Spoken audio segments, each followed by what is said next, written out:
Welcome to NPOC Wellness and Hydration. We don't start with a treatment. We start with understanding you. Every plan is built around your goals. Your skin is mapped by advanced technology, so your plan is truly your own. Medical aesthetics is here. Laser hair removal, microneedling, skin tightening, body contouring, deep skin renewal, plus wrinkle-relaxing treatments and dermal fillers, all nurse practitioner-led. And there's so much more. Our IV and IM blends deliver nutrients straight into your system, up to 100% absorption. Recovery, immunity, and GLP weight management, plus advanced peptide therapy and vitamin boosters, all nurse practitioner-led. NPOC Wellness and Hydration. Nurse practitioner-led care in Baltimore and Waldorf. Whatever your goal, we'll build the plan that gets you there. Book online at npocwellness.com. Every person has a story. Some inspire us, some challenge us, and some completely change the way that we see the world. Here on The Real Story, we sit down with people from every walk of life. No scripts, no filters, just real people sharing real stories. We spend a lot of time on this show talking about addiction. Today we're talking about recovery and what it really takes to help someone rebuild their life.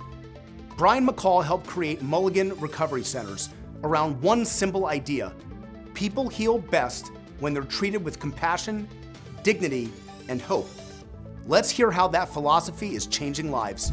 I was born and raised in Maryland, PG County. Single mom. My dad was sucked into addiction from before I was born to the day that he died. My mom did absolutely everything she could to provide for just me and her. I'm an only child.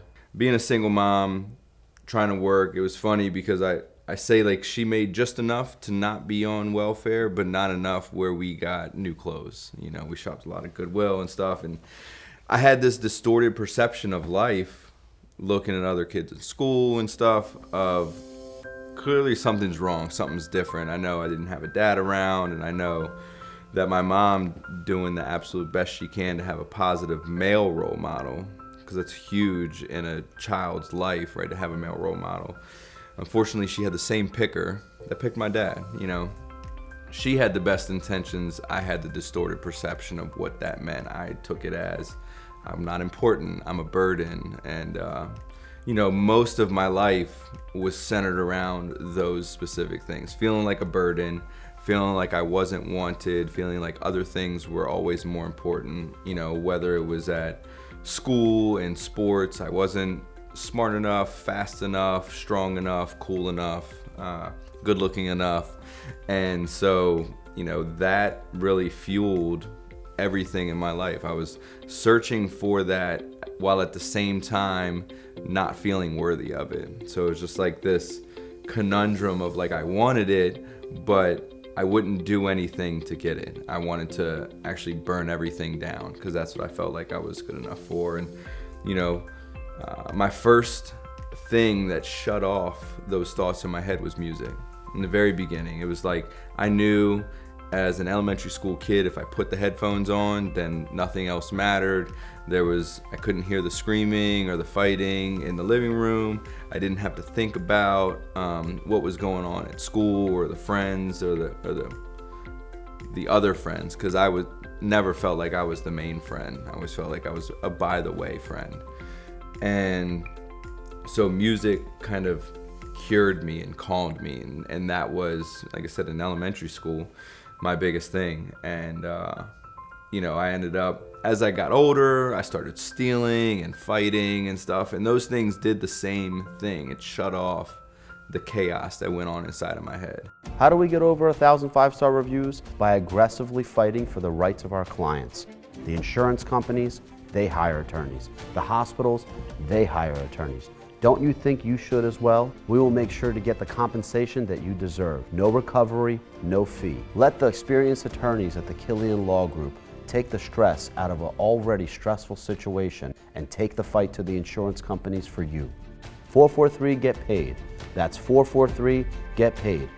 With a long-standing reputation for honesty and follow-through, Charm City Builders is proud to be one of Baltimore's most trusted home buyers. And in a world of quick fixes and empty promises, Charm City Builders stands apart. We're local, we're veteran-owned, and we've been buying houses in Baltimore for years.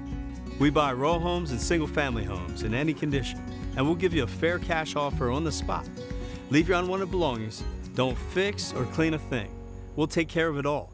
Around what age did you start using? Did you find that this paradox, you're manifesting these feelings you have and then found drugs and alcohol, that was really a solution for how you were feeling? I mean, the substances definitely in elementary school still. I mean, I was probably 10 or 11. I mean, I was already by second grade, teachers and stuff, I was medicated because there's something wrong with him. Something is going on, we don't know what to do, so let's just medicate him, right? And so, you know, knowing that I could take something and it would change who I am started resonating in there. And like I said, by late elementary school, substances came around, and I was actually expelled from school in 6th grade for fighting and all these different things. And, you know, I ended up in my first institution, a behavior modification program for at-risk teens as a 12-year-old. At the same time, my father's addiction took off and he lost everything, and now he's living in a tent behind Home Depot on Route 1 in College Park, begging for change. And you're 12 years old around this time. Yeah. You know, for our viewers, I always like to remember we're here to tell real stories so people can relate, people can see the hope, people can see the growth, and now we wear amazing suit jackets and own businesses and all the wonderful things that you've accomplished. But most people don't know that a lot of times 12, 10, 11 years old is where these things start, and family issues. So your dad's living homeless in a tent. Your mom's trying her best. Because there was a lot of fighting and violence. Like I said, my mom picked men in hopes to give me a positive male role model. But like I said, it was the same picker. It was the same violence. It was the same drug abuse and stuff like that. No, but music has carried me through my entire life, honestly. You know, I wanted to be a rapper, obviously, around that time. It was Tupac, it was Biggie, it was Jay-Z and Nas and stuff. And so those were the male role models. Those are the people that I felt like I could relate to the most. And so I did the things that I listened to. I started rapping, but I always say I was a closet rapper. I didn't want anybody to know. I didn't want anybody to make fun of me or anything like that. And so I did it by myself. And you know, it's funny looking back, most of my life was by myself. I was much more comfortable by myself because when I was by myself, I didn't feel like a burden. I couldn't burden anybody with my presence if I was by myself. And so, you know, most of my teenage years were spent either in institutions getting locked up for stealing or using or getting caught with drugs. And, you know, by the time I was later in my high school career, I got expelled again. I ended up in another program for at-risk teens. And, you know, it was the same thing. I didn't plan on ever not wanting to use drugs because that was my solution. That had become my solution to the chaos that went on inside of my head. And so that was not an option. The only thing I wanted to do was see how long I could stay out of jail and how much I could not burden other people.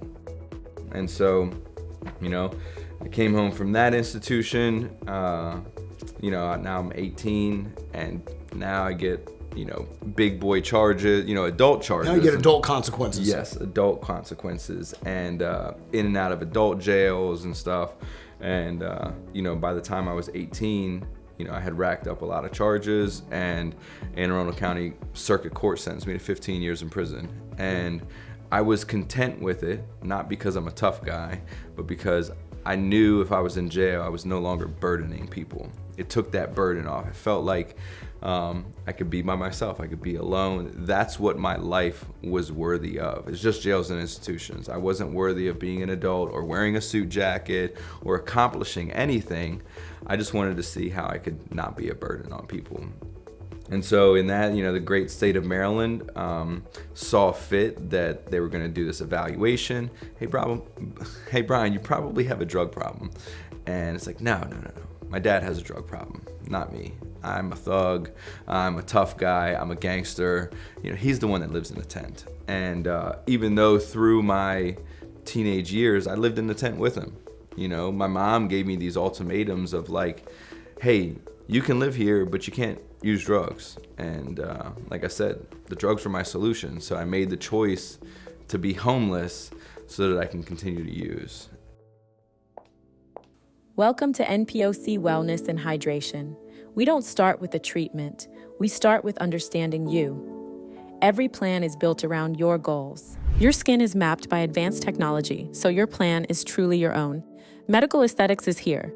Laser hair removal, microneedling, skin tightening, body contouring, deep skin renewal, plus wrinkle relaxing treatments and dermal fillers, all nurse practitioner led. And there's so much more. Our IV and IM blends deliver nutrients straight into your system, up to 100% absorption. Recovery, immunity, and GLP weight management, plus advanced peptide therapy and vitamin boosters, all nurse practitioner-led. NPOC Wellness and Hydration. Nurse practitioner-led care in Baltimore and Waldorf. Whatever your goal, we'll build the plan that gets you there. Book online at npocwellness.com. How do we get over 1,000 5-star reviews? By aggressively fighting for the rights of our clients. The insurance companies, they hire attorneys. The hospitals, they hire attorneys. Don't you think you should as well? We will make sure to get the compensation that you deserve. No recovery, no fee. Let the experienced attorneys at the Killian Law Group take the stress out of an already stressful situation and take the fight to the insurance companies for you. 443 Get Paid. That's 443 Get Paid. With a long-standing reputation for honesty and follow-through, Charm City Builders is proud to be one of Baltimore's most trusted home buyers. And in a world of quick fixes and empty promises, Charm City Builders stands apart. We're local, we're veteran-owned, and we've been buying houses in Baltimore for years. We buy row homes and single-family homes in any condition, and we'll give you a fair cash offer on the spot. Leave your unwanted belongings. Don't fix or clean a thing. We'll take care of it all. So at this point, talk to me through, you hit a bottom, and where do you find your recovery? Because you're someone in our community who people respect.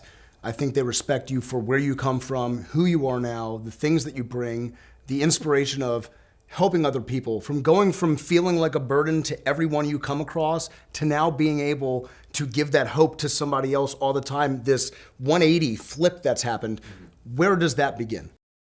So it was while I was incarcerated, my dad died of an overdose. And our whole plan the whole time is whenever they let me out, him and I are gonna use again. And so, like I said, my whole life I felt like a burden, but really deep down there was like this level of love. I just wanted other people to feel the opposite of how I felt, right? And so how can I do that? But I always felt like if I let those walls down, I would get taken advantage of, I would get hurt, I would get injured or whatever. And so when he passed, I didn't really have any path forward. I didn't know what to do. I was lost. You know, he was like my Superman. Even though he had his addiction and stuff, for whatever reason, he was the only person I felt safe with. And so I ended up completing like another year in prison. They let me go to treatment. I actually came out to the Baltimore County area and went to treatment, and that's where I first got introduced to 12-step fellowship. And when I went to those meetings, it was the first place that I had ever felt safe, that I had ever felt like not a burden. Like people remembered my name. People smiled when they saw me, and they told me to keep coming back. And so I was like, holy cow, this is a thing. You know, it like opened my eyes. I didn't know. Like I said, I grew up on Tupac and Biggie and Nas, and like they never talked about a life better than living in the streets. And so as soon as I experienced it, I knew I wanted more. I knew when I was in those meetings, at least for that hour, the chaos shut off. And I knew that this is where I was supposed to be. And if I can help anybody get here, that's what I want to do, you know? And because people helped me, and through that process, I mean, people showed up for me. You know, I came home from that treatment center, I didn't have anything. My entire life fit inside of a trash bag. And you know, through that process, people helped me. They picked me up. They took me out to dinner. They took me to meetings. They helped me get jobs and stuff. And they pushed me to continue to better myself. And that was never something that I experienced, as far as like people would say, hey, you have so much potential, but like, what does that mean without the action behind it? You know, and so these people that I met in the rooms were like, you have potential and I'm going to show you how to accomplish those things. They put action behind the things they were saying. It's almost interesting that we talk about a power greater than ourselves restores us to a place of sanity, assuming we've been insane somewhere else. And really the death of your father became the catalyst to you making these healthy decisions. The power greater than you, which I would assume is one of your biggest fears that happened.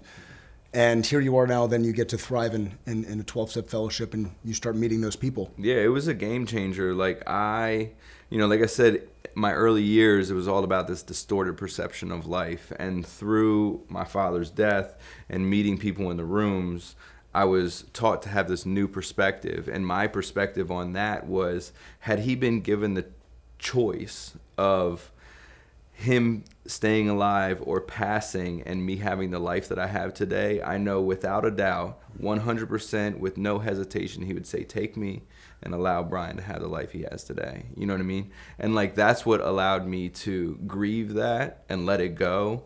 And really trust in a power greater than myself. And it was him for a long time. You know, I didn't have a good relationship with that higher power. It was him for the longest time, because I truly believed that like I would be dishonoring his legacy by not doing this, you know.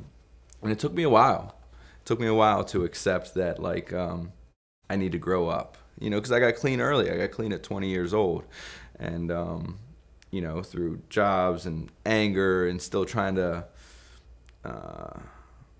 get rid of that old mentality. It was a process that took a while. But you know, music was always there. The people that showed up for me and taught me about this new way of life. Every time I learned something new, I was like, I want to share this with somebody else. I want everybody to be able to experience what I'm experiencing now. So now, and it's interesting, I know this, we share this in common. Music is a language that is spoken universally. It doesn't matter where it is, it's such a healing component. I know it's a big part of my own life. And here you have, music was a driving force that really helped to propel some of your unwell and bad behaviors. Now you are in recovery. Now we're 20 years old, 21 years old, and somehow music becomes the vessel that now becomes the help, the reaching arm for other people that are coming up. Walk me through that transition. You're in recovery now, you're finding yourself in service, and music somehow comes back into your life. So yeah, so I was still, even in early recovery, a closet rapper, as I say, you know, and but I was writing music and I was, you know, rapping in the car, not around anybody. I still wasn't telling anybody. And it wasn't until I had really started to work the steps and learn about myself, and where I really started to feel like, okay, I have something to share. All I do is shine. All I do is shine. I ain't got no time. All I do is shine. I ain't got no time. I ain't got no time. I know I'll never pick up. Had a couple homies that I had a nip tuck. They mad now, that's good luck. Why you wanna bite the hand, they gonna feed you? Speakers, my outlet, I'm nowhere without them. I don't care about friends, I ride it out for my family, yeah, yeah. I built it all with the damn team, you know. Day ones for the Camry, whoa, whoa. And it was probably, you know, I was in my mid-20s by that time, and I was like, okay, I have something to share. I feel like I have substance in what I can create. And I also had some other young guys that had gotten clean, and we had this, you know, friendship. And like I said, they pushed me. They were like, dude, do it, you know? And so I put out my first song. One of my closest friends in early recovery that had kind of taken me under his wing had passed of an overdose. And, you know, music was my outlet. I wrote a song about that.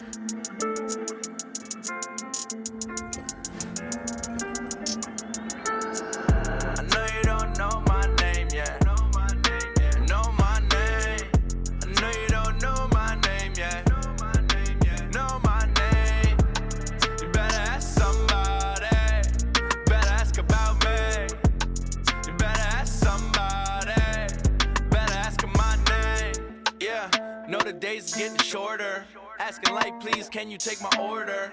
No, I know you're not my servant. I just found my purpose and I know I don't deserve it, but and I put it online, and I don't want to say it went viral, but it definitely got a lot of traction, a lot more than I expected. And I was like, wait a minute, this can be a thing. I can do this. And you know, like anything in my life, if it feels good, I'm going to do more of it. And I continue to do that and continue to write. And my music became my way of being of service and sharing about fellowship and being clean and hoping to inspire others to, you know, do something better with their lives. Or like, even if they are clean, when they're struggling, they can listen to the music, you know, like something like this show, you know, they can gain hope and inspiration that I'm not alone. I'm not the only one that feels like a burden. I'm not the only one that, you know, thinks that I'm not going to be able to accomplish greatness. And it, you know, over, you know, the next probably 5 years became this incredible thing where I got to travel the country and perform at recovery events and go on tour a couple of times. I got to meet some amazing people. I even like opened up for Macklemore at the largest recovery music festival in the country ever. It was in Rhode Island, and it was only like 4 or 5 artists, and I was the opener, but still there was 20,000 people in the crowd, and that was probably the most amazing thing up to that point in my life. Talk about a high. There was nothing better than that. Nothing. It was incredible. And that really catapulted me and like my friends. We had this little friend group of like all guys in recovery, you know, DJ, another artist, videographer, and like we were just, you know, kind of like collectively trying to figure it out. There was no label, there was no backing. We all still had regular jobs, but like we were like, holy cow, we can really do something with this. And we did. We made music videos, we went on tour, and we got to reach tens of thousands of people and meeting people all across the country that would come up and, you know, say, hey B-Rain, can I get your autograph? And like, I didn't never think that I was ever going to give somebody my autograph or be worthy enough to give somebody my autograph. And you know, to see the hope and the inspiration, the excitement in their eyes is exactly what I wanted to do from day one, but I didn't know how to do that. And it's crazy to think back now to second grade me, how healing music was, and what it's been able to grow into, you know, I'm old now, 30, 40 years later. And that ripple effect, though, of making that music and then touching the lives of so many others. I mean, oftentimes I think to myself that in recovery, part of what we want to do is just to give back, and that's the most important healing component. This show embodies that part of it. How can we reach the most people to help and to give hope? And you've done that. You've accomplished that. But I think one of the coolest parts about your story isn't just where you come from, isn't that you manifested this dream of making music and made it real, but then you reinvented yourself a third time, and now we're able to give back to the community no greater way, but by service, but also the opportunities you get to give to people through work and jobs. And so where did that transition happen? You are now touring the country, you're opening for Macklemore, you are signing autographs, you lived in a tent, and now you're doing these things. Where did the next transition come in? With a long-standing reputation for honesty and follow-through, Charm City Builders is proud to be one of Baltimore's most trusted home buyers. And in a world of quick fixes and empty promises, Charm City Builders stands apart. We're local, we're veteran-owned, and we've been buying houses in Baltimore for years. We buy row homes and single-family homes in any condition, and we'll give you a fair cash offer on the spot. Leave your unwanted belongings, don't fix or clean a thing. We'll take care of it all. The Killian Law Group's expertise is in injury law. If you're a victim of a doctor's mistake in a motor vehicle collision through no fault of your own, you need to give us a call at 443-GET-PAID. Let us put you in touch with one of our experienced and detail-oriented attorneys and bring the fight to the insurance companies and hospitals for you. 443-GET-PAID. That's 443-GET-PAID. And don't forget, free consultation. Call us today. One thing that really stood out to me today, addiction may bring people through the doors, but Mulligan Recovery Centers sees much more than addiction. They see the person. Their mission isn't simply helping someone to stop using drugs or alcohol, it's helping them rediscover their purpose, dignity, and a life worth living. Welcome to NPOC Wellness and Hydration. We don't start with a treatment, we start with understanding you. Every plan is built around your goals. Your skin is mapped by advanced technology, so your plan is truly your own. Medical aesthetics is here.